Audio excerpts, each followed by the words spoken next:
Ladies and gentlemen, it's the CBSI Bolo Show! Now sit back and relax as Brian and Jack recap the first appearances, reader buzz, and hottest variants in comic books releasing each and every week. Coming to you from an unidentified command center, here's your host, Brian Wood! What's going on, guys? Brian with Simpleman's Comics. It's Thursday night, and it's the CBSI Bolo Show. We're running a couple minutes late, but we have good reason for that.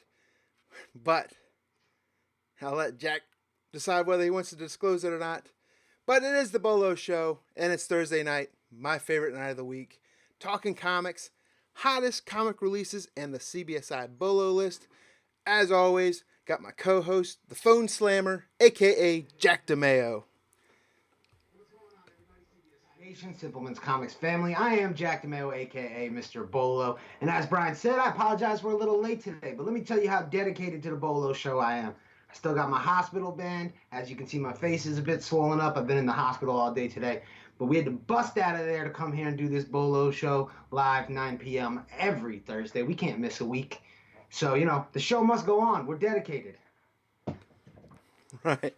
So I was messing with Jack. I told him he looked like Eric Stoltz from Mask. It was even worse a couple hours ago. Yeah.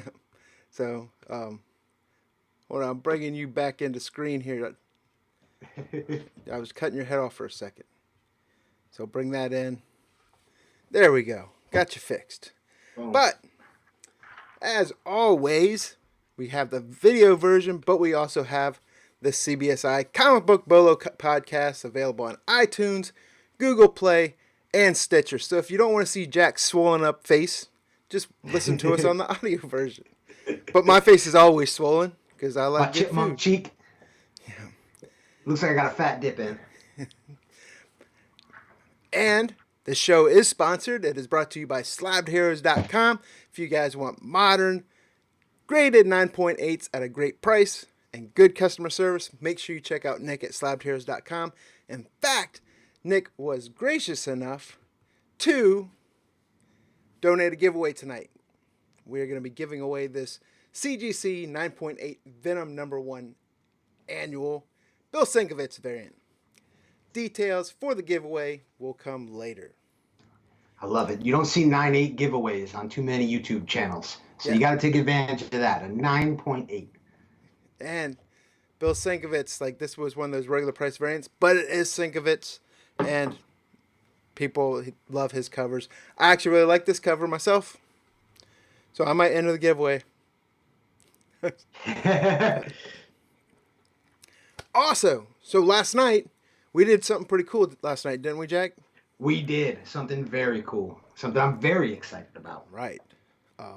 So last night, and we will continue to do this weekly now, every Wednesday night, we're going to live premiere the hot and cold comic book list. You want to talk a little bit about the list, Jack? Yeah. So the hot and cold list is a new piece of content from Simpleman's Comics, CBSI. It is not meant to step on the Hot 10 list or to circumvent the Hot 10 list. It is truly an addition to the Hot 10 list. The Hot 10 list highlights the 10 specific books that are moving in the market that people are buying. The hot and cold list, what it does is instead identifies books trending hot or trending cold.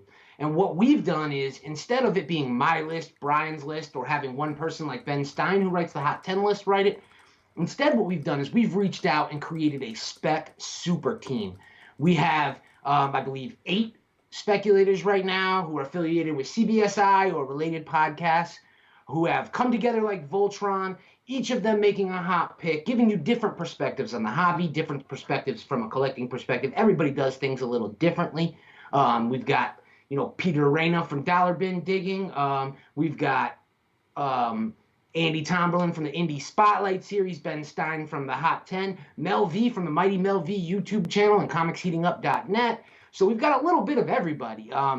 It's a really great perspective on the industry and a great snapshot of the industry as a whole. And we premiered the video last night, and I can just tell from the response of the community that you guys are loving it. We appreciate it. It's something we hope will only get bigger and better. And it is a weekly feature, so you will see it weekly on Simpleman's Comics YouTube channel, as well as the article version on comicbookinvest.com. Right. So coming out of that, we'll bring the graphic down for a minute. So we will live premiere the video Wednesday nights at 9 p.m. and then the list will be shortly distributed through social media after that. But to see the list first, it will be exclusive to the Simpleman's Comic YouTube channel at 9 p.m. Eastern on Wednesday nights. Yes. So we got a little bit of a bolo before we get into the bolo list. So today, if you guys know Bradley Golden, he's a writer for a lot of Antarctic Press. He's actually the writer of this upcoming comic, Leave on the Light. What I have up here is what's going to be the foil variant. MSRP is about $9 or so. So I pre-ordered a couple copies. This is going to be released June 26th. But Bradley did reach out to me on Twitter today, and he has a limited limited to 200 copies, not 1 in 200. Limited 200 copies, and it's basically this Virgin variant. It's similar to the Kickstarter variant that they had for this title back in 2018, I believe it was. Yep. But he's selling these himself. Reach out to him at Bradley Golden 4 on Twitter. He's also on Facebook as well. But reach out to him, tell him how many copies. He's also doing deals. I think he said he had just over 100 left, 110, 120. So just started selling today. He wants to sell them all by Saturday. So if you guys want those, make sure you hit him up on Twitter and secure yourself a copy. Definitely. He's very speculator friendly. So, reach out to him, talk to him. And obviously, gorgeous virgin cover, line art variant, kind of, really showing that kind of pencil and ink work. Real stunning book. And if you're going to spec on that book, that would be the cover to get. That's extremely limited. Yeah, I think the only one that might be more limited is the actual Kickstarter. Yeah, it's the actual Kickstarter. I think that 130 backers. I don't know how many got that book, but I know the Kickstarter itself had 130 backers.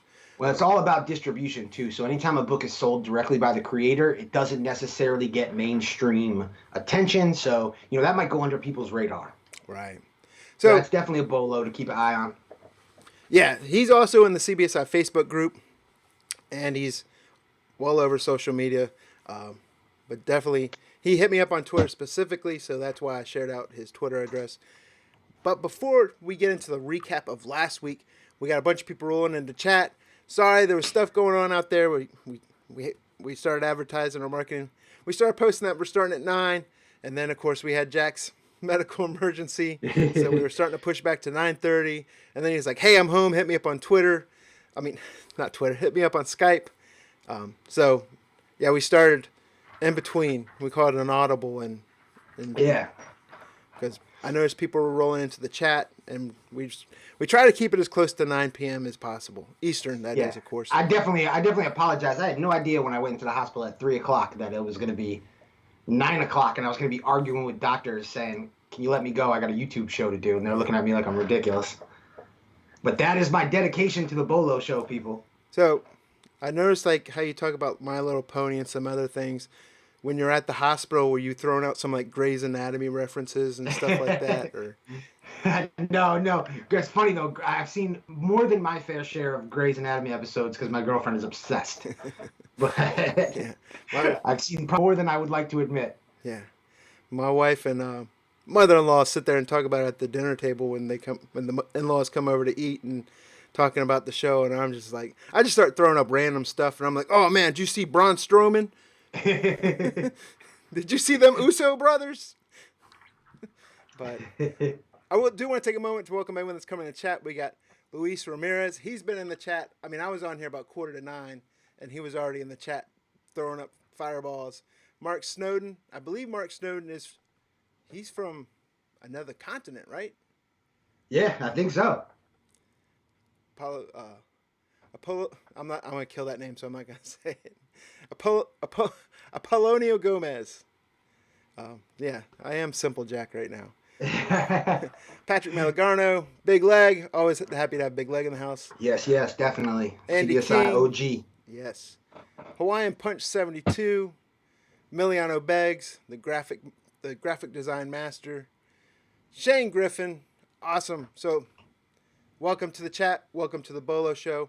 So now we're going to get into the recap from last week, right? Right. So recapping last week, a couple more books. It was a little bit better week than the prior week, right? Definitely. I think the big winner of last week would be War of the Realms, Agents of Atlas, right? I'd say all covers, but notably the 1 in 50 and the 1 in 25, correct? Right. Definitely all covers. I covered the cover A with the long-term play of the week. I tell you what, I feel even better about that play today than I did last week, so I'm still a big advocate of that. But if you're looking for money in the market right now, that 1 in 50 and 1 in 25 are the way to go. The 1 in 50 is amazing. I mean, we're talking 5 times ratio on a 1 in 50. It's unprecedented, the type of sales. There's a lot of people banking on these characters. And the thing is, you may say, well, people are betting on these characters and we don't yet know what's going to happen with these characters. But here's the important thing to remember. Marvel pays attention to sales. So they're watching these eBay sales. They're seeing the way people are jumping on these characters. I would expect to see more promotion of these characters going on in the future. And as we said, we've already had the Arrow and the Swordmaster solo series be announced. And be on the lookout, they've announced a second print for this new Agents of Atlas #1, which features new cover art and a Virgin 1 in 25 second printing exclusive incentive, which of course we've talked about the positives and the negatives of that in the hobby. But yeah, that looks like that's here to stay. Right. And I want to take this moment because I don't want to miss him out on the shout-outs because he's a big supporter of the show. We do have Thomas Mauritson. I probably killed that name as well. All the way from France, I believe. So definitely want to give him a shout-out. Thanks for tuning in. What time is it over there, by the way? Are they 8 hours ahead, I believe? I forget. I used to live in Germany when I was a kid, but didn't tell time then. But moving along into the recap from last week, another book that's kind of moving on the... It's not like skyrocketing, but we do have Metal Shark Bro. Right. It is another one where it's interesting. The prices are all over the place. I see sales that are over cover price, where you're getting that $10 to $12 sale. I'm also seeing cover price plus shipping sales. So we're getting a lot of that as well. So I think time's going to tell, but you're seeing the drying up of copies. There's only 18 copies available on eBay. Yeah. So you're not talking the same kind of presence that a lot of other, even indie books get. And again, you got to remember, there's no issue #2 for Metal Shark Bro. After this, they're coming with a trade, so you can binge the rest of the series. So the success of that trade will probably determine whether or not this is a adaptable indie property. And that #1 issue is going to be the key one to grab. Obviously, first appearance and whatnot. Cover B is outperforming cover A a bit. And there are actually some exclusives for this book that are doing very well. I saw there's a store exclusive that's selling for about $50. So that's something to keep an eye out.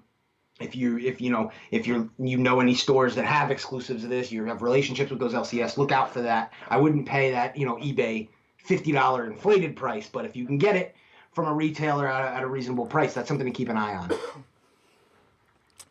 Right. So the last book from the recap from last week, of course, is always one of my favorites, and that's These Savage Shores #4.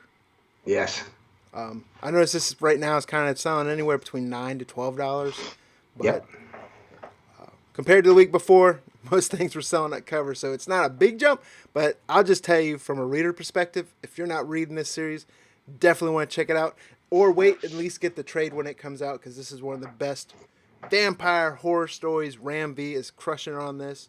And Sumit Kumar's art, I mean, everything matches the story perfectly. We as together, but myself in general, we always talk great about this book, and it's for good reason. Absolutely. And you got to really say, you can downplay the $9 to $12, but how many issue #4s are selling above cover price on indie series, even popular series? You don't tend to see the escalation of value go beyond that issue #1. But with These Savage Shores, we've seen #2, 3, 4. Every issue has done well. Every issue has performed well. Right. So there you have it, guys. That's going to be our weekly recap from last week. And we're now going to move in to this week's Bolo List. So, of course, I got the wrong date up there because I'm just an ass like that. But just pretend that says April 15th. But yes, this is your May first time 15th. watching. Real quick rundown of the Bolo List. Bolo List is a list Jack compiles, and it gets published Tuesday nights. Tuesday nights, Wednesday morning on Instagram, pretty much all over social media, and it's going to cover the first appearances, the reader buzz, and the variant buzz for the week. So it's like your simple cue card, cliff note cheat sheet to take with you to the local comic book store and get a rundown of the first, what I just said, first appearances, reader buzz, and variant buzz. Hot comic books for the week. We always say that just because we have this stuff on here for reader buzz, we're not saying these books are gold mines. We're just letting you be aware of what is hot or what has buzz at the moment. Anything you want to add to that, Jack? No, I think that's a good point though, because I even had someone comment, saying, "Oh, I didn't grab this book. I didn't, and now that it's on the list, I'm going to grab it." And I appreciate that, but that's something I want to caution people, because I mean, even I don't buy every book on the list. Brian doesn't buy every book on the list. We're still discerning of what's on the list. Again, the list is what other people are buzzing about, which is a great tool when determining what books are going to pop in the market. Right, and that's the great thing about comics. Everyone has different interests and different stories, different characters, so we try to capture as much of that on the list. We're not saying we're going out buying all these books, but we try to put a list together that you'll never please everyone, but we try to please most. And that's where the list comes in. But we're going to go right down. Actually, before we get into first appearances, if you guys are in the chat right now and you're watching this, or you're watching on the replay, do us a big favor and Hulk smash that thumbs up, hit that like button for us. Yes. And if you don't like this video, pretend it's the middle finger and just smash it as well. It'll make you happy, and by all means. But it helps us out, and we definitely appreciate it. So, rolling into first appearances for this week. We have 3 books this week, right? Right, 3 books. So, we had Aquaman, Naomi, and Immortal Hulk. So we'll just go right into the first one, which is Naomi 48. Or Aquaman 48. Aquaman, sorry. Golly. Naomi on the brain. Yeah. Well, I don't know. That could be Naomi back there in one of the shark's teeth. Who knows? Right, like Action Comics 1002. Yep. So now we have a first appearance here. Now I admit I'm not incredibly familiar with this first appearance. Today is usually my research day, and as I said, I spent most of the day in the hospital. So unfortunately, I am up on this character. But if you've been reading this arc, I've been reading this arc. They've introduced a lot of new characters. We're getting a kind of a change in the Aquaman mythos to kind of match the movies and kind of play into some of the tropes that were going on in the movies, which I think is good, because I think there should be kind of a synergy between the comics and the movies. Doesn't have to be exact.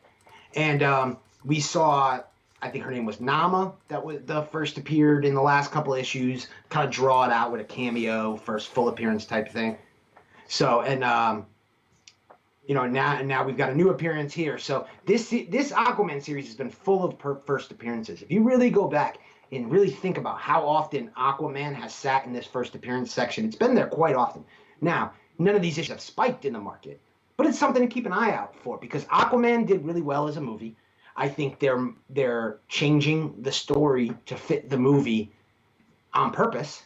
And I think that, you had characters like the Trench and the others and some newer characters popping up from the New 52 in the Aquaman movie already. So I think there's really nothing that can be said that these characters can't show up. I think that they've really kind of faded off that Silver Age, Golden Age Aquaman lore, and I think they're really looking at these newer stories as the inspiration for the movies. So while I may not be crazy familiar with this first appearance, I'll be honest with you, we talked about we don't buy everything. I haven't been buying these Aquaman first appearances. I picked up some of the cover Bs that I thought were nice, but I haven't been loading up on these Aquaman first appearances. But I don't begrudge anybody who does, because I think it's a really fair, cheap, safe investment. It's one of those throw it in the box.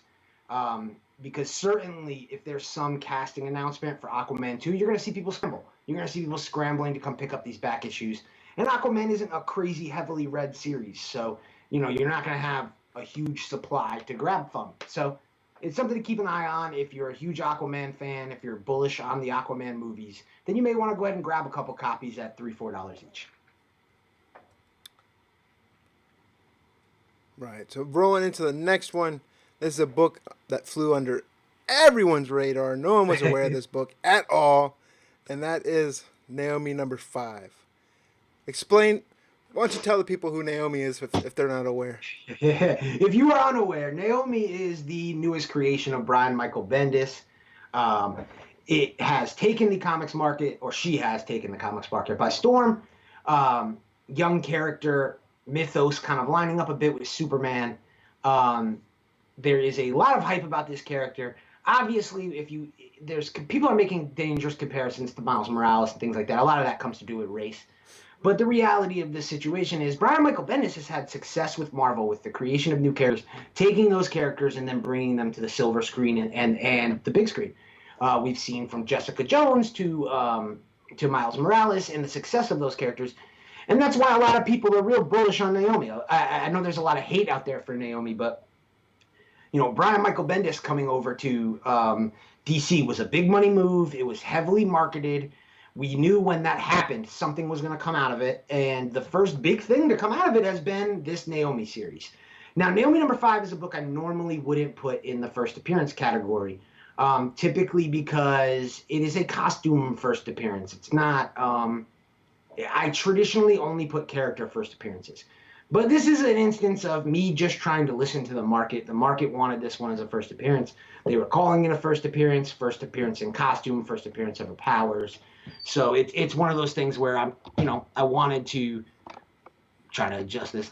I wanted to listen to what the people wanted with this one. So it's a first appearance category. Now, it's selling slower than some other Naomi releases. I've still seen people with it available for cover price or a little bit below. And that's due to the large print run of this book. But we will talk about later why that doesn't matter to me when we talk about the long-term play of the week.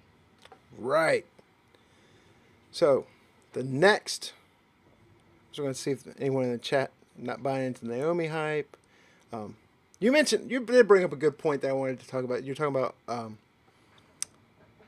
Michael Bendis, right? And it kind of reminds me, he's writing how many titles for DC right now? I mean, he's got Pearl, Superman, or Man of Steel, right? He was writing like 4 or 5 at one time.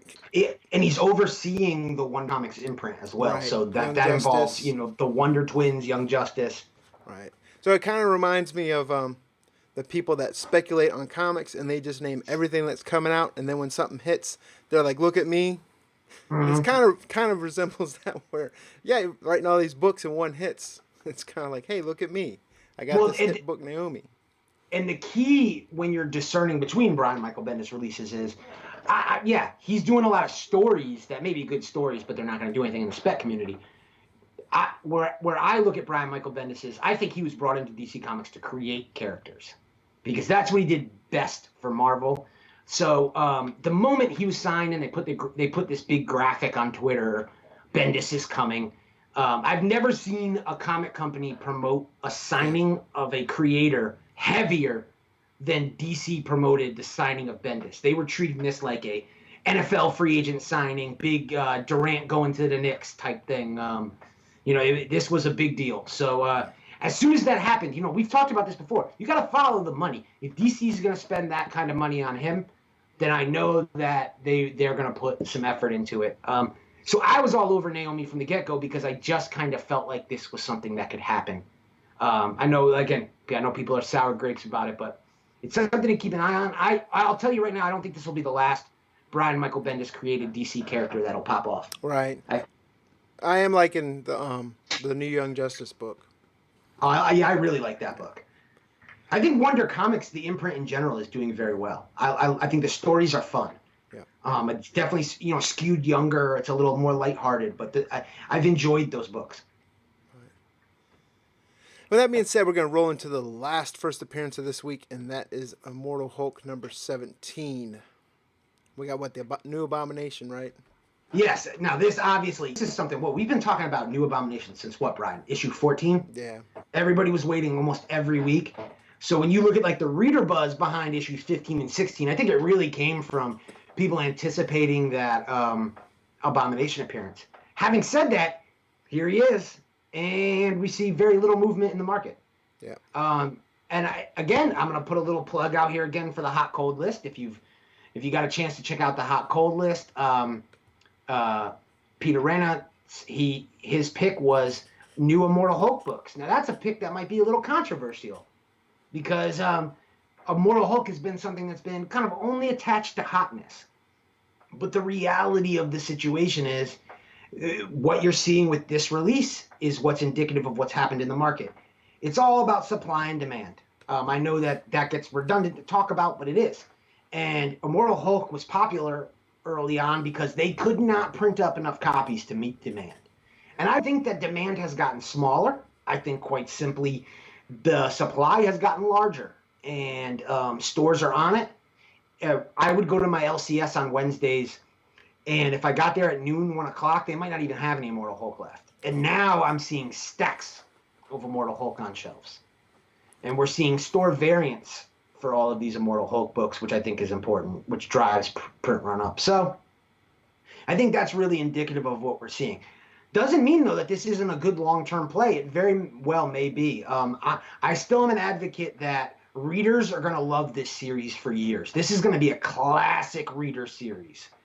So I think back issues are going to sell well at LCSs, at shows for years to come. So while another cold flip, Dan Piercy talking about $10 to $15 spec books, yeah, you really can't make any money on eBay trying to sell Immortal Hulk 17, but I do think it's a book that may get you $6-8 out of a back issue bin later on down the road. Not crazy profit, but a little something. The Battlelines variant that we see there as well. We'll talk a little bit later about Battlelines variants, but this was actually one of probably the least popular Battlelines variants that came out. Yeah. Just talking about the $10 to $15 spec books and his cold pick, Dan also brought up a good point is if you're going to sell those, especially Immortal Hulk being the way it is right now, is take those $10 to $15 books and then just sell them as a set.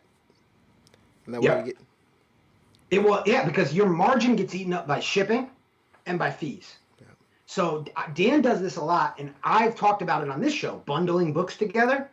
Bundling books together helps you avoid those pitfalls. So if you have 4 books that sell for $10 and you sell them together for $40, you're still paying basically the same shipping. You're going to pay a little bit more in fees because you sold more.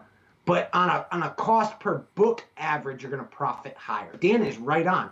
And that's the kind of process stuff we want to give you on Simpleman's Comics YouTube channel, whether it's the Bolo Show, the Hot Cold Show, the Indie Spotlight Series show. Anything that we do, we want to also give you kind of that tools to be successful. Right.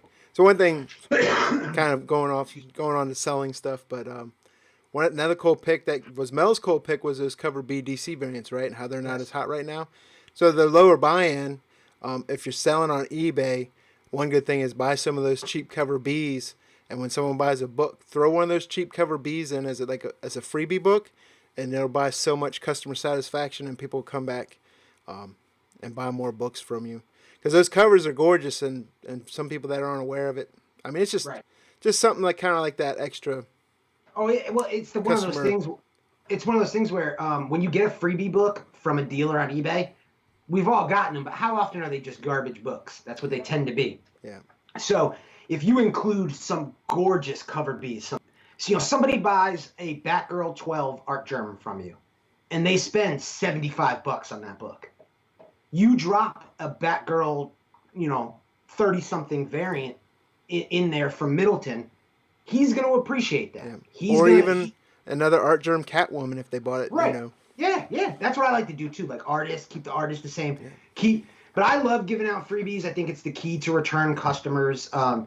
Another thing to look at is maybe if you're a day late shipping or something like that, a freebie can go a long way to ease customer tension. But customer service is something that I think you bring up a great point, Brian. I don't think it's talked about enough in speculation. And I'm a retailer, so customer service that's all I deal with. And it's really key in the comics game because it's the difference between consistently winning and kind of beating your head up against the wall. Yeah. It's not worth cutting corners. Nope. I mean, it'll hurt you in the long run. But, back to the Bolo. Bolo! So, that wraps up the first appearances. We have more people coming into the chat. Mike Morello has joined us. I loved his hot pick video. Yes. I loved his video. His hot pick was great, but his video was awesome. Cool as the other side of the pillow. Yeah. But, so we're going to roll into the Reader Buzz section for this week. Buzz, buzz, buzz. Some people... or it's not all going to load tonight. That's just good stuff right there. But, so... Epic fail. First book on the Reader Buzz that we didn't include because we already talked about it was Naomi number 5. But the next one was the War of the Realms Strike Force. What is it? Strike Force War Avengers number 1. Right. Now, again, this could be a first appearance. You could say this is the War Avengers. We've talked about my feeling on team first appearances. And this is the antithesis of a team first appearance that isn't going to go anywhere.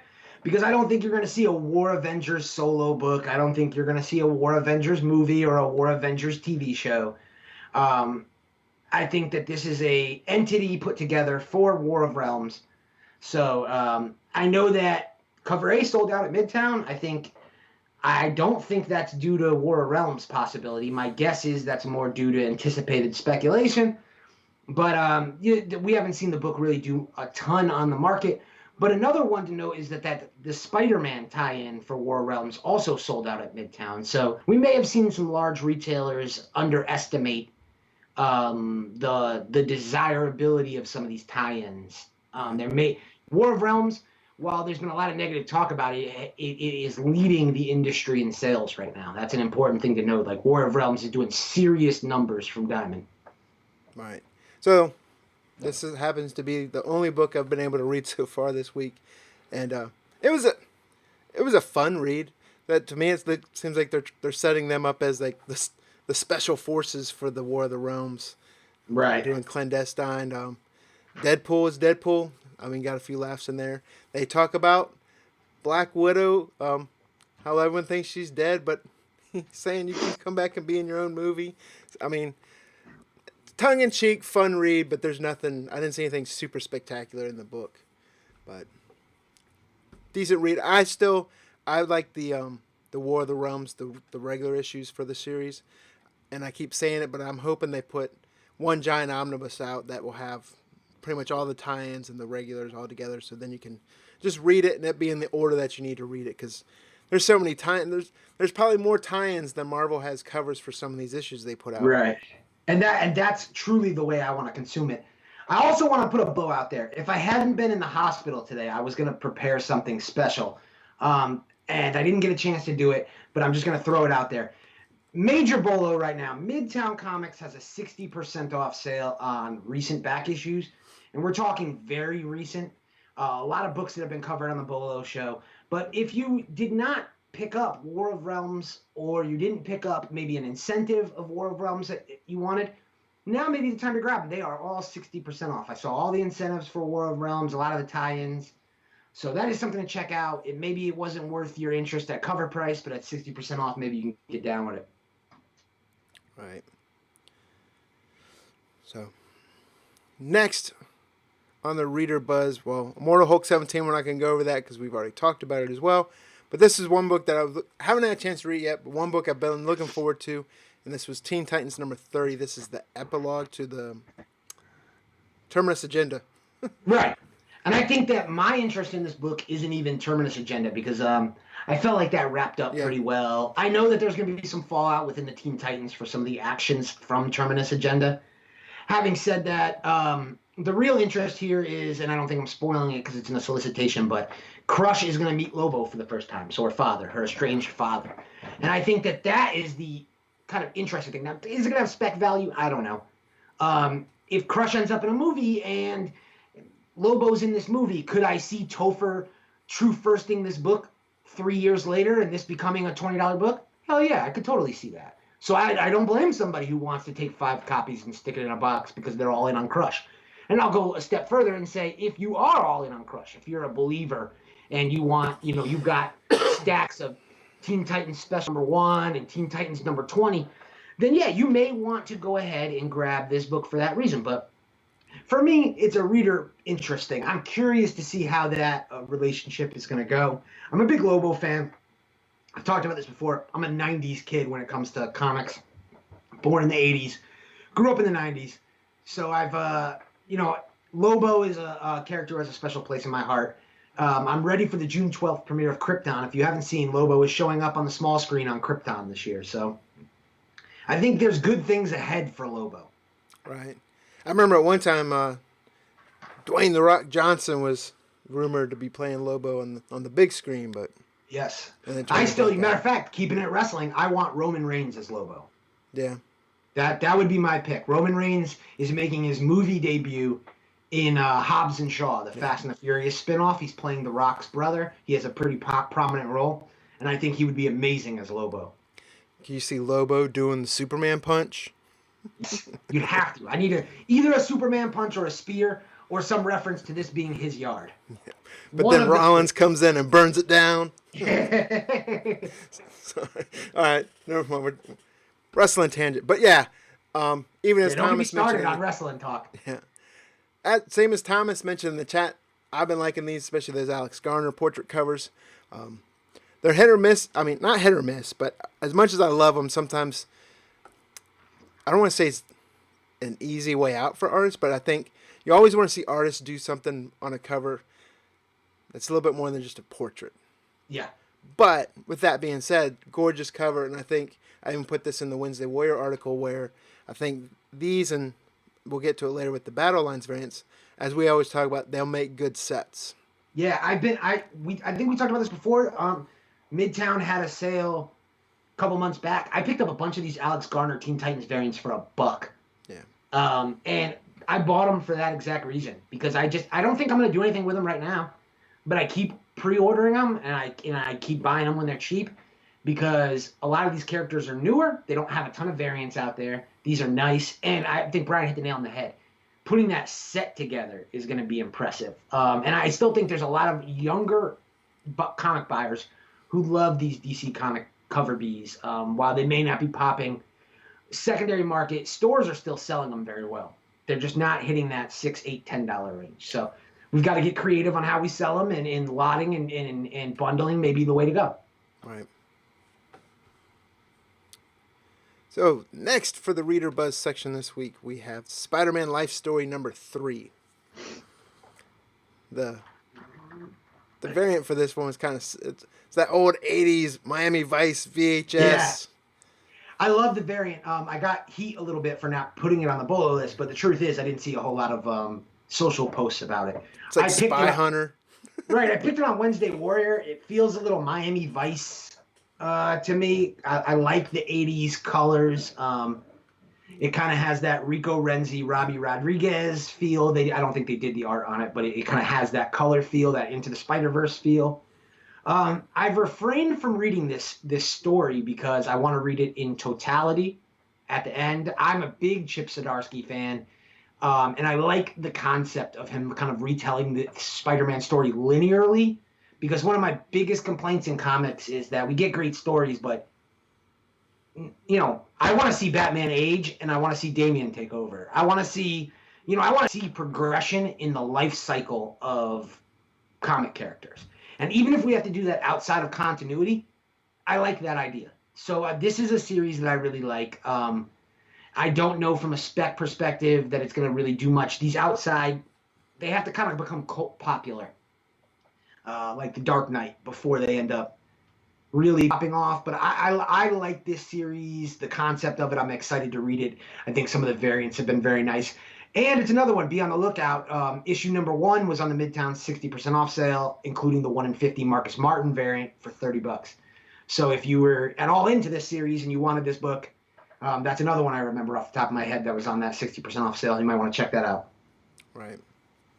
Yeah, I mean, when you talk about Chip Zdarsky, one book that I think eventually should end up on the Reader Buzz, I'm not telling you to put it on there, but you're going to start getting the buzz on it, which I think you already are, is that Chip Zdarsky Daredevil run. I mean, that's...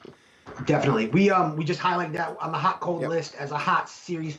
I think as Immortal, there's only so much attention readers and speculators can kind of pay attention to. But as we've seen Immortal Hulk drop back a step, we've seen Daredevil step up a step. And I completely agree. I think Daredevil may be a month or two away from every issue hitting the Reader Buzz. And that's another one. You need checking out those back issues. Because no, they haven't popped off yet, but they're drying up. Every issue is on a second and third print. The Marco Cicciaretto second and third prints are incredible as well. We talked last night about the number 3 with the Punisher on the cover. That's incredible. And there's a lot of this Chip Zdarsky Daredevil stuff on sale at Midtown Comics right now, 60% off. So if you're looking to catch up and you want to kind of get ahead, again, you got to get ahead of the market. If they were already popping off in the secondary market, they wouldn't be 60% off. But grabbing them now when they're 60% off, by noticing the trend, noticing the way you don't talk to a single person about that run and they don't have something positive to say, now's the time to buy. Right. And then I'll go ahead and say, even if it doesn't pop off, I guarantee if you buy it and you read it, you'll like it. And being able to buy it at 60% off, that alone is a win. So even if it doesn't do anything, getting it for 60% off, it's a win. Average retail store pays for their books because the average retail store is getting them 50% off. Yeah. But yeah, great story. I enjoy reading it, and we're talking about Reader Buzz, so that's why I brought it up in this in this section. I'm glad you did. That's a good point. Yep, of the Bolo. But next on the list, Last Stop on the Red Line, Mind the Gap. But yes. What can you tell us about this one? I think this might be my long-term pick just as well. And really, this is, I haven't read it yet. It's a synopsis pick. The synopsis is one of those things, you read the solicitation, it sounds perfect for a movie. Really TV show. It seems kind of like built to be a TV show. But I think why this book is relevant and why I think it got talked about as much as it did, I think it would have gone completely under the radar 2 weeks ago. No one would have talked about it. Matter of fact, I've had people complain that we don't have enough Dark Horse representation on this list. But the reality is Dark Horse tends to be some of the toughest books to spec on. They don't tend to pop in the secondary market. But this week, Netflix announced a first look deal with Dark Horse. We talked about it last night on the Hot Cold show, but we'll bring it up again. I think a lot of people, apps, different speculators, different notification systems are steering collectors the wrong way because they're pointing them towards properties like Alien and Predator, which are, while they're Dark Horse books, they're not, the movie property is already owned.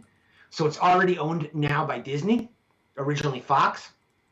Hellboy is obviously already owned in the whole Hellboy universe.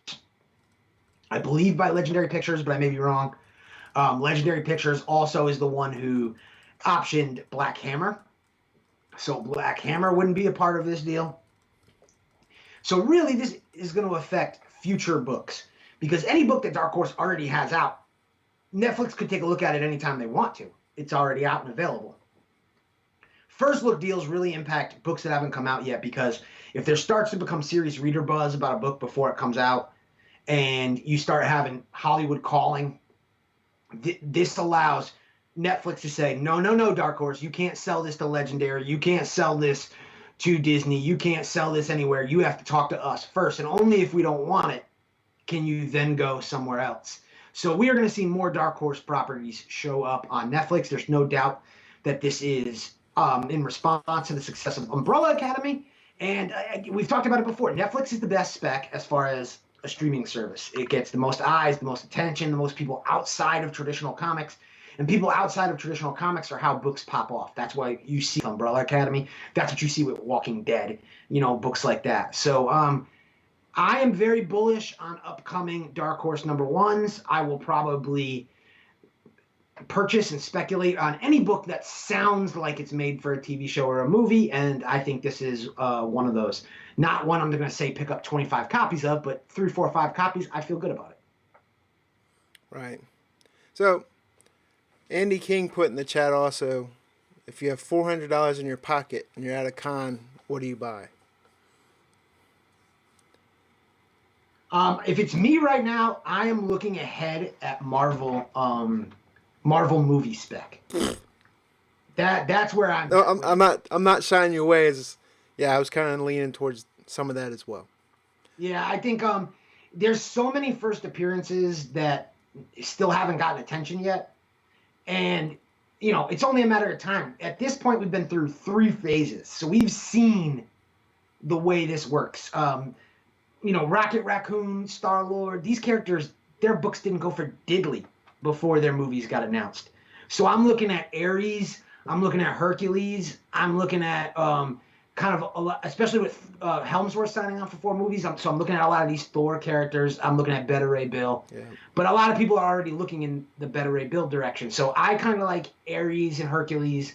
I like Adam Warlock, Dark Hawk. I know I'm a Dark Hawk fan, but I wholeheartedly believe James Gunn is going to give us Dark Hawk at some point. So, and a lot of that Adam Warlock spec has dipped back down again. A lot of the various appearances. And that's like the most common sense one you think they introduced them. I mean, they've only left with the Cocoon open and... Right, they kind of have to bring in Adam Warlock. They don't have a choice. But I feel like speculators have forgotten that. We've all moved on to Beta Ray Bill and the next thing and the next thing and Nova and everything else that people have kind of forgotten that. And then Nova's an important one because everybody is assuming that 1970 Nova is the one to grab, or 1980 Nova is the one to grab. But we don't yet know if it's going to be the female Nova, if it's going to be the young kid Nova, if it's going to be more of a combination of multiple Novas. So I would be very careful putting a ton of money into that, the OG Nova, and I would keep an eye out on those later Nova first appearances that are dirt cheap. Right. Yeah. The last one I like is Cassie Lang, Scott Lang's daughter. First appearance of Stinger, first appearance of Stature. I think the 5-year time jump from Endgame makes a big difference with her. So with that, we're going to move on to the last book in the Reader Buzz, and that's going to be The Devil's Number 2.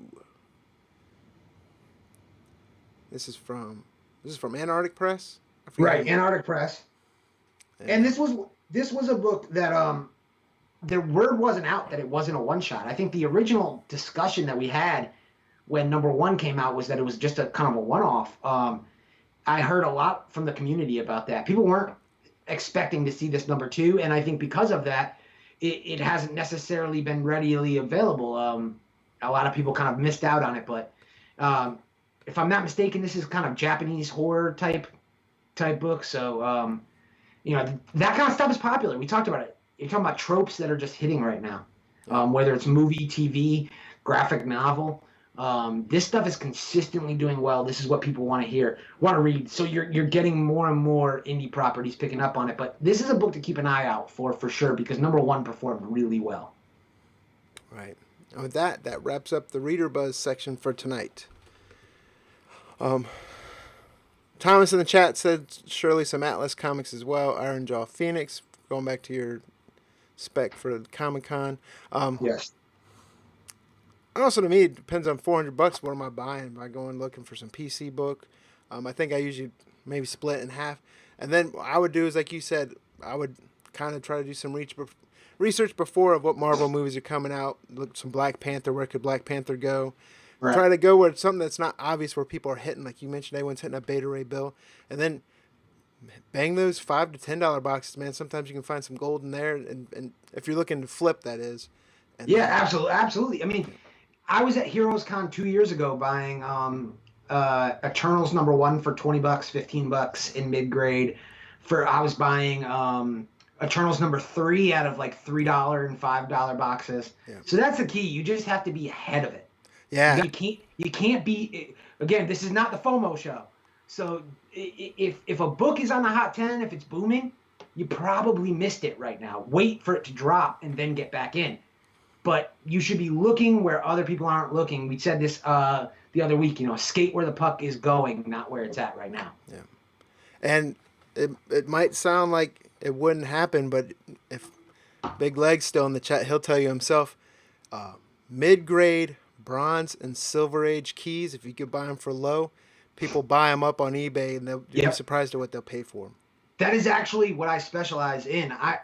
I'm not the kind of... I would rather buy 2 mid-grade books at a show than 1 high grade. I think I will make more profit off my 2 mid-grade books.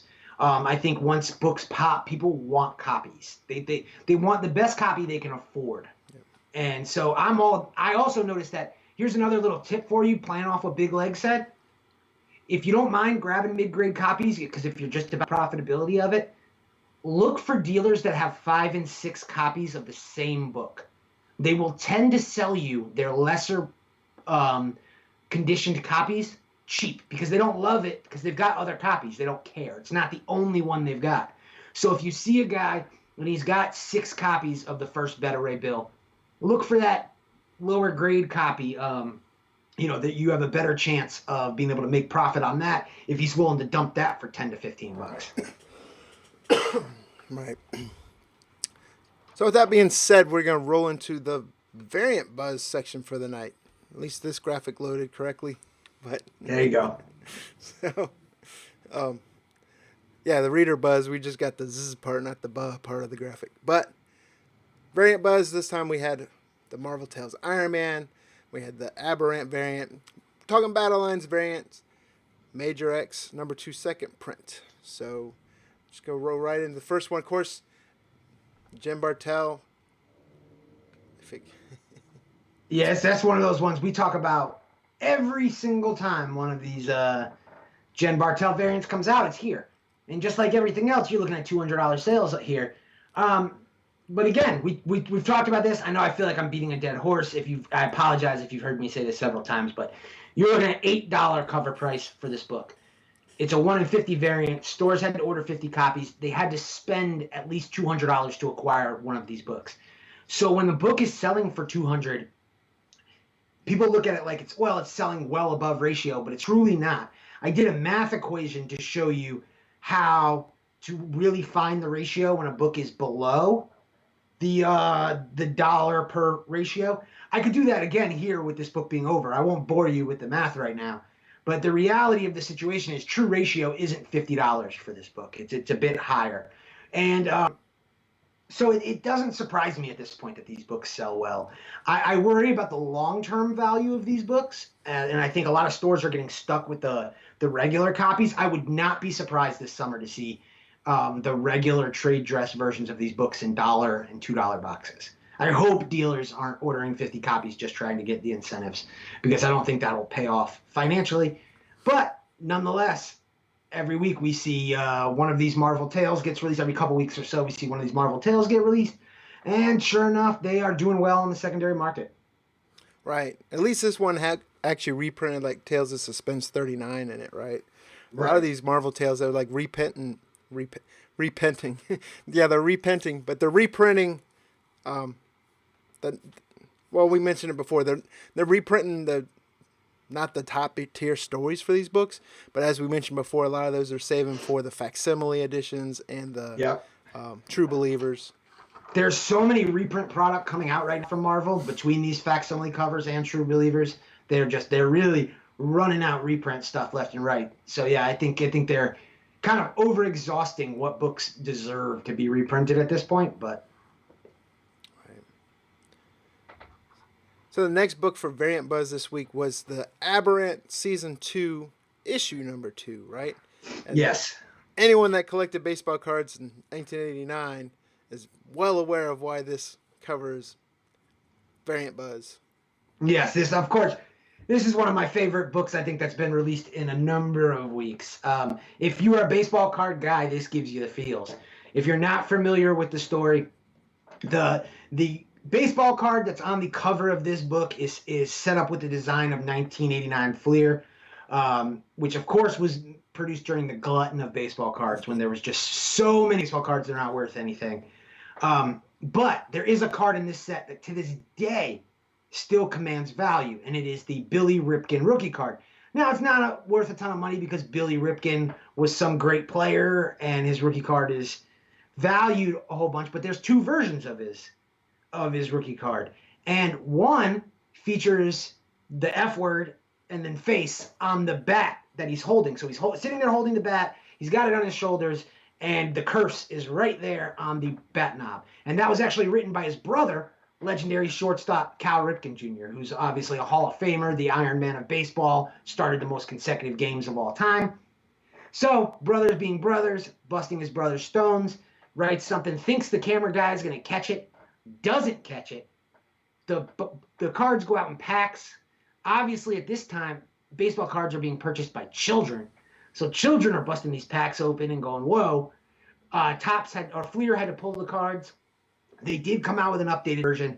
To this day, the F-Face version is still the in-demand card from that set. Yeah. So yeah. I give who produced this? Was it Antarctic Press or Lions Forge? Oh, Action Lab. Action Lab. I give them a lot of credit for not only having kind of an homage of the card on the cover, because as you can see, he's got the orange on. It's definitely reminiscent of the Baltimore Orioles. But you've got kind of the pen and the signature. So very cool cover. Something that I think hits you in the feels if you're at all a baseball card guy. If not, I hope you dug the kind of cool story and history behind the card, and maybe it gives you a little more context for why this book is actually selling very well. Yeah. Yeah, I was going to say, I know there was like multiple versions of that air. Like, one had an X'd out, one had like a white box. Yeah. Black box. So, but yeah, the one to have is the one that actually has the F face written on it. Yes, that's the one that every kid in middle school and in elementary school had to have. We all wanted it. Yeah. Now, I want to say there was a time where that card was really selling for high dollar too. Yeah. I mean, definitely. It still has value though, for sure. And then the next we're going to talk about the variant buzz this week is basically the Battlelines variants. So you have multiple Battlelines variants that came out this week. I myself liked most of them. I did like the Black Cat, which in the Wednesday Warrior I called Catwoman at first, and someone was nice enough to remind us. But the Gamora, and I like the Black Widow, and I like the Old Man Quill. Wasn't too crazy about the War of the Realms or the Immortal Hulk. But then again, this is another one that we said would be good as possible sets. Right. And my favorite one to look out for is that, I think, is it Magic down there? The one in the bottom middle. Yeah. That's a Diamond Retailer Summit variant. And while they were given out at the Retailer Summit, they were also available through Diamond for retailers, and they released this week. So your retailer may have copies of those. They're definitely going to be more limited than some of the other ones. So that's one to keep an eye out for, because I agree with Brian. I think there's going to be people putting this set together. There was a lot of buzz about this set when the set initially dropped, the first Battle Lines. I got a lot of heat for leaving them off, but they weren't talked about initially. And then they started to become talked about after release. It was kind of one of those things that people weren't buying for spec reasons. No one was buying it because they thought it was going to be worth a lot of money. They were buying it just because the cover art was cool. So people were grabbing up the cover art, and you started to see people posting it in their pickups. So this week I wanted to feature these books because so many of them got released.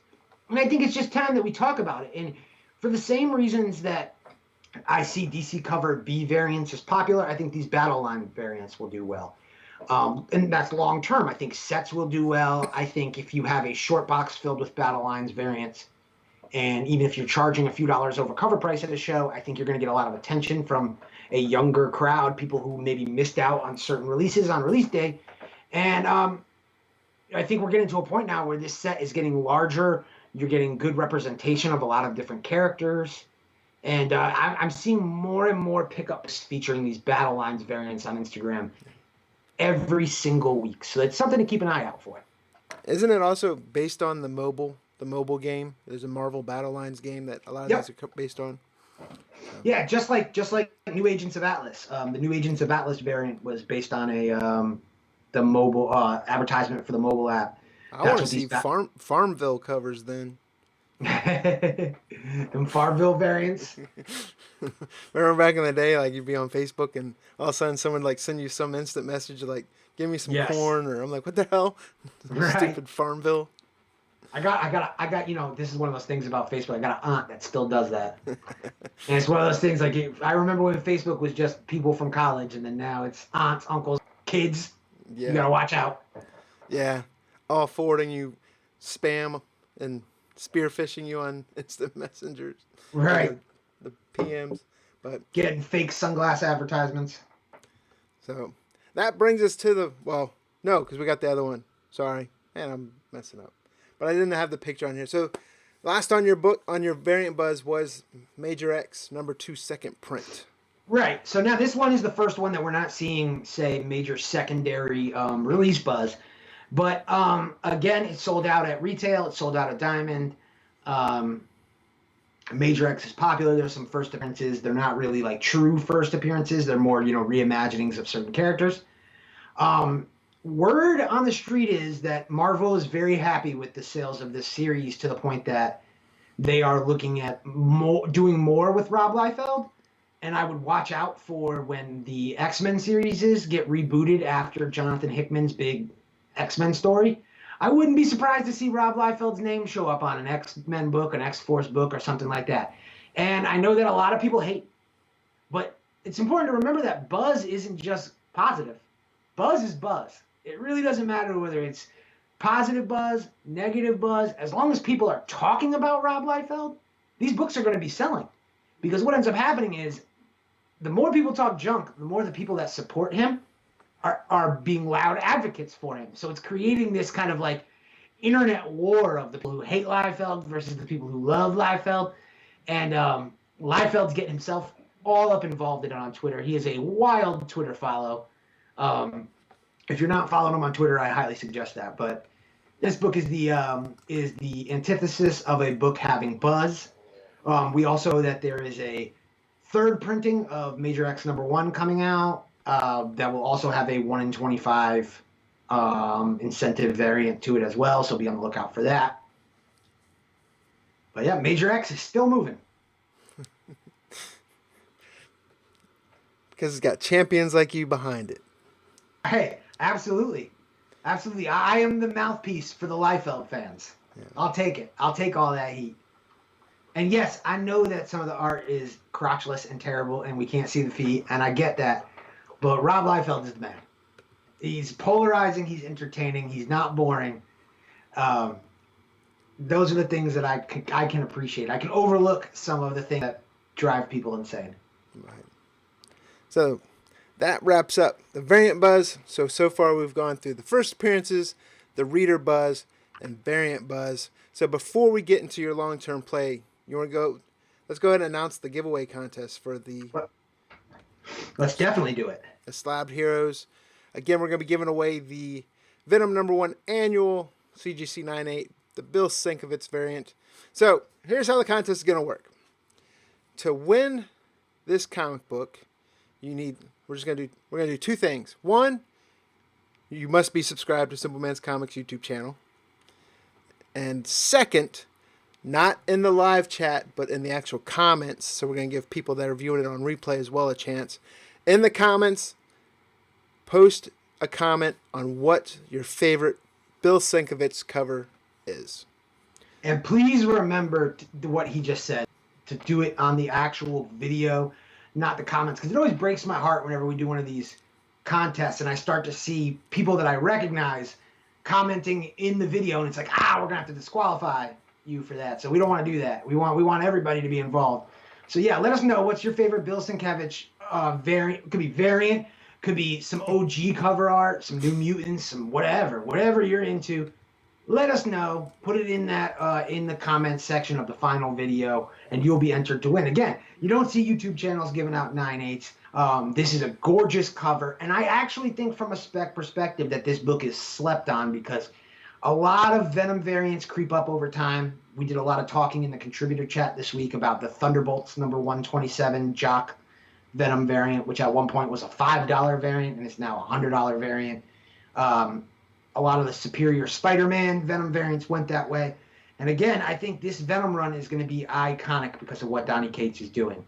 So, to quote another wrestling, Billy Kay and Peyton Royce, iconic. This series is going to be absolutely iconic. And I think that being able to get a 9.8 free of charge, how can you beat that? Yeah. So again, just to summarize, 2 things you got to do to enter. Be subscribe to Simpleman's Comics YouTube channel and post in the comments, not the live chat, in the comments, what your favorite Bill Sienkiewicz cover is. Some people are saying that you should, they have to be able to spell his name correctly and not the Bill part. But no. So yeah, comment what your favorite cover is and subscribe to Simpleman's Comics YouTube. And we will announce the winner on next week's show. And I want to say a huge thank you to Nick at Slabbed Heroes for donating this book for the giveaway. Thank you very much, Nick. We appreciate it. Yeah. And you guys check out Nick. Nick's been putting up a lot of deals the last couple of days. Check out that Instagram. Definitely. Lots of MegaCon stuff up there as well. And the book will be shipping directly from him. We don't have the book. So rest assured it will become shipped as protected as it possibly could be. I think he uses like a whole roll of bubble wrap. I mean, it's incredible. Yeah. It's absolutely incredible. But you know what? You know what I do? I take the bubble wrap off, and then when I sell a slab, I just copy Nick's method. Yeah. So I think Nick's got it down. I've actually kind of changed my slab shipping method to match Nick. So yeah, I mean it's wrapped so good. If you bought a comic that you really liked, you could use the amount of bubble wrap and just keep it there and sleep on it at night, and it'd be good to go. Yeah, you got a 9.8 pillow. Yeah. So with that being said, we're gonna go into your long-term play for this week. Let's do it. And your long-term play is Naomi number 5. Naomi number 5. Now, I expect to get some heat for this because, yeah, it's not going above cover price, and it's the very first Naomi book not to. But, as we talked about earlier, new powers, new costume. We know this character is going somewhere. We don't yet know where. We know that the mythos is tied to Superman, which makes it pretty big. There seems to be a kind of Superman parallel. We know, again, if you watch the hot cold list, Mel V talked about it. His hot pick was diversity in comics. I think comics have done a good job of moving away from the forced diversity that we saw a couple of years ago into some more organic diversity. I think Brian Michael Bendis does this as well as anyone out there. And a little personal thing on Brian Michael Bendis is actually, I'm pretty sure he has actually adopted kids of a different race. So he is a guy who lives race relations and the importance of inclusion and representation. So I really believe in this Naomi series. I have been bullish on this Naomi series. You've heard me talk about Naomi number 1. You've heard me talk about the second print. And now I'm here talking about this Naomi number 5 because I think it's going to be the issue that gets forgotten about. Issue number 1, issue number 2, issue number 3, issue number 4, they all went above cover price. Because of that, everyone saw issue number 5 coming. Everybody and their mother went up on copies, including me. But I am not feeling bad about my copies because, again, I think Naomi 1 through 6 as a set is going to be an absolute, a kind of key set to sell. I think you're going to be able to do well with it. I think that as we look into the future, if Naomi becomes the key focal point of the DC universe, or a key focal point of the DC universe, the way that it's looking like and the way DC seems to be marketing her, then this issue number 5, where she gets her powers, where she gets her costume, is going to be important. Do I think it's going to be a $50 book? No. Do I think it has a very good, strong possibility of being a $10 to $15 book? Absolutely. The only reason it's not there already is just supply. But I don't know too many people who are going to the store and leaving that book on the shelf. So while stores may still have it on the shelf, I don't expect that to last forever. I imagine in the next 2 to 3 weeks, you're going to see that book sell out, and you're going to see that book start creeping up. But either way, it's important to note that this section is the long-term hold section. We've been advocating on this show for a long time the need for speculators to move away from being so quick flip oriented and start looking ahead and that's where the true profit is going to come. You have opportunities with this book. I'm seeing retailers mark this book a little bit below cover price. I'm seeing, even though the book's already out, I'm still seeing $375, $350 for listings. So keep an eye out for that. I think that this is a book long-term that's going to do well. I think it's a book that you may want to get ahead of and grab a 9.8. Get a slabbed copy. Holler at Nick from Slabbed Heroes. You won't find them cheaper unless you want to slab them yourself.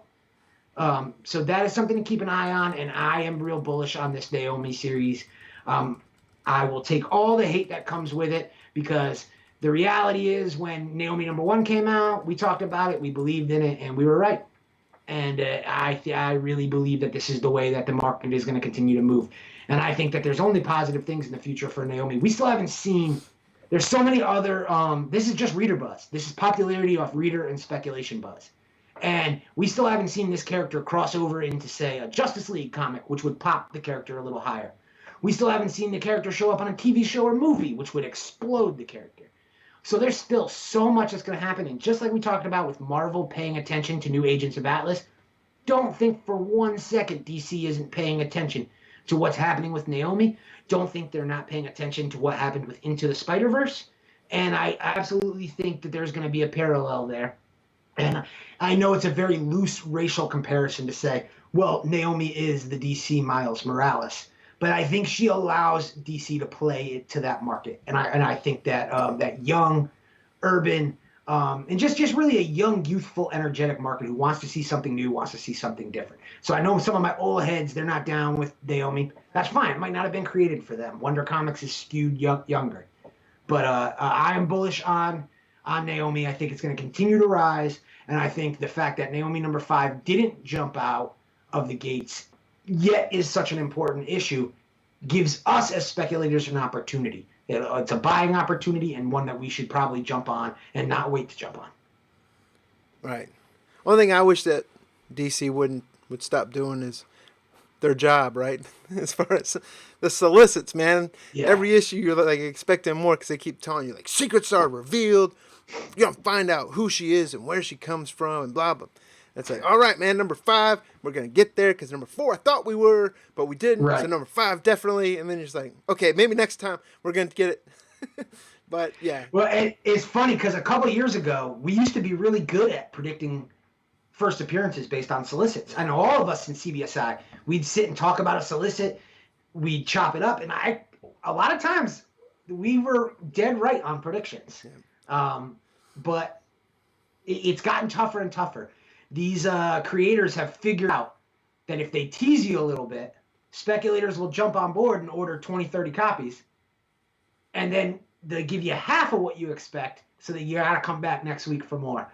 And that's what they did here with Naomi, because the reality is, as important as #5 is, #6 is going to be just as important. And I'm probably going to be here talking about that book.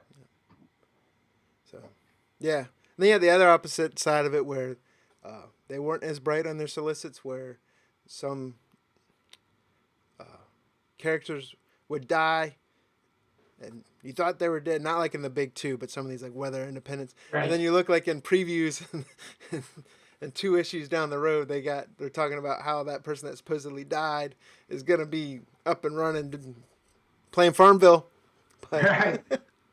Right. Speaking of character deaths, keep a lookout for Guardians of the Galaxy #7 coming out, I believe, in July. They are advertising the death of Rocket Raccoon. Will it come to fruition? We don't know. Will it make a mark in the hobby? We don't know. But Donny Cates sure has killed off some furry characters. So. Right. So, there's your Bolo list for new comics that came out this week, May 15th, 2019. Before we go, we have something pretty special that's going to premiere Tuesday night, right? Yes, something I'm extremely proud of and excited about. Why don't you tell everyone about it?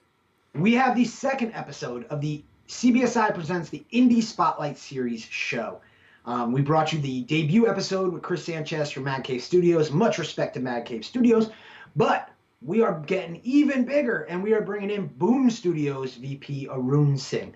If you're not familiar with Arun, he's a major industry heavyweight. We're talking former editor at Marvel. We're talking formerly with Comic Book Resources, comicbook.com. So if you're at all, if you're on the online comic game, you know those two websites. Yeah. He was heavily involved in Marvel TV.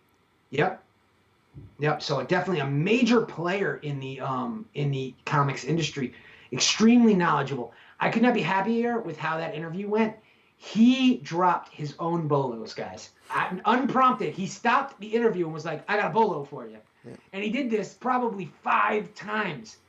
There are so many first appearances that he calls out. He talks about previews in an open way. And really kind of lets you know what to be on the lookout for in coming months from Boom. Big events coming in Power Rangers, big events coming in Buffy the Vampire Slayer. And I was extremely happy with the way he was open. And I think that is an episode that I advocate. I know, hey, look, I'm self-promoting, but at the same point, you need to watch that episode, especially if you're not a Boom guy. If your initial reaction is, I don't really mess with Boom, then you need to watch that episode because you're going to get an education by the end of that episode. Yeah. He made me interested in Buffy books. Right. I went and bought Buffy books that night. We got done with that interview and I went and bought Buffy books. I couldn't believe it. Something I had never done. But yeah, it's definitely a lot of good information that we got. Process of editing it now, and we should be premiering it Tuesday night, 9 p.m. on Simpleman's Comics YouTube channel.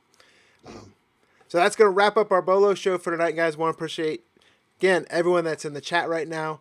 Each and every week, we see a lot of repeat names, a lot of great conversation. Sorry if we miss some of the questions that are being asked in there. We try to go back through and answer them. If not in the video, we try to answer them in the comments. And again, remember to win that 9.8 comic, the Venom Annual #1, make sure you subscribe to Simpleman's Comics YouTube channel, and not in the live chat, but after this video is done being live, in the comments on the actual video, post who your favorite Bill Sienkiewicz cover is. Or what your favorite Bill Sienkiewicz cover is. Not who, but... Jack, any last words? I do. I'm actually, I don't know if you wanted to talk about this, but I want to kind of promo something that you're going to be seeing very soon on the Simpleman's Comics YouTube channel. We told you guys, we are in content creation mode. Brian and I are trying to build this thing up to a monster. And we've brought in our Freebird Rule tag team partner, Andy Tomberlin, for the Indie Spotlight Series show. But we have some new features debuting on the channel. And one thing you're going to see very soon is the Comic Market News Report. And that is something that we have heard from you guys that you guys want to see. So as comic news drops, whether it's the Netflix deal with Dark Horse, whether it's Chris Hemsworth and Thor signing on for 4 more movies, you are going to see us cover these issues in a nice short video format, giving you the information up to the date, up to the minute, breaking news style, right here on Simpleman's Comics YouTube channel. And that is coming very soon, sooner than you realize. So make sure you're subscribed. Make sure you've got those notifications hit. This won't be regularly scheduled. These will drop out of nowhere as news hits. So be sure that you are subscribed. Make sure you're ringing that bell, that notification bell, so you are finding out. Because we want to deliver you the news. Because, again, comics is all about timing, timing, timing. The faster you know, the faster you can react, and you can see what the market is doing. So be on the lookout for Comic Market Watch coming to Simpleman's Comics YouTube channel. Right. So, yeah.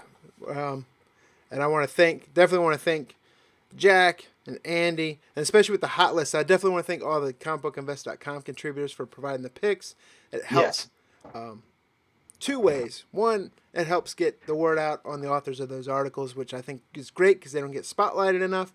But 2, it also helps me out because I'm one person, part-time YouTuber. I got a full-time job on top of it.